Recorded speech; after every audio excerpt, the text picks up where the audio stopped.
क्या आपको लगता है कि घर में बेटी का जन्म महज एक इत्तेफाक है? इस दुनिया में आने से पहले आत्माएं अपने माता पिता को चुनती हैं। बेटियां इत्तेफाक नहीं, एक कॉस्मिक चॉइस है। जब ऊपर बैठा विधाता किसी घर की रूखी मिट्टी को उपजाऊ बनाना चाहता है या किसी परिवार के पुराने कर्मों के बोझ को कम करना चाहता है, तब वह अपनी सबसे एडवांस्ड सोल को चुनता है। गरुड़ पुराण के अनुसार एक बेटी का आपके घर आना इस बात का सबूत है कि ब्रह्मांड ने आपको इस योग्य समझा है कि आप एक उच्च श्रेणी की ऊर्जा, हाई फ्रीक्वेंसी एनर्जी की मेजबानी कर सकें। वह अतिथि नहीं, वह घर का स्पिरिचुअल अपग्रेडर है। आत्माएं अपना कर्म चुकाने के लिए वापस आती हैं। बेटे अक्सर वंश को आगे ले जाने की जिम्मेदारी लेकर आते हैं, अक्सर पिछले कर्ज को उतारने आते हैं। वहीं बेटियां देने के भाव से जन्म लेती हैं। बेटियां वंश को शुद्ध करने आती हैं। वे अपने साथ युगों युगों के संचित पुण्य लेकर आती हैं। वह सिर्फ एक बच्ची नहीं, आपके कुल का स्पिरिचुअल गिफ्ट है। एक बेटी का आपके आंगन में होना एक डिवाइन शील्ड की तरह है।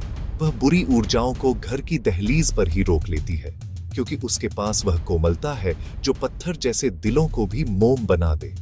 अक्सर हम समझते हैं कि जीवन के चक्र में जन्म केवल एक शारीरिक प्रक्रिया है, पर गरुड़ पुराण के पन्ने कुछ और ही हकीकत बयां करते हैं। वहां लिखा है कि आत्माएं अपना हिसाब पूरा करने लौटती हैं, सिर्फ वेल्थ ही नहीं।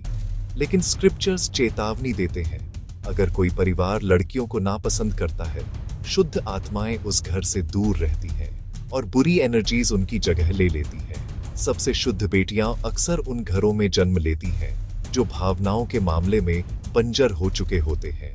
वे एक आशीर्वाद बनकर आती हैं उन ठंडे घरों की ऊर्जा को बदलने के लिए और वहां फिर से खुशियों के फूल खिलाने के लिए। वह एक परीक्षा भी है और एक दिव्य उपचार भी।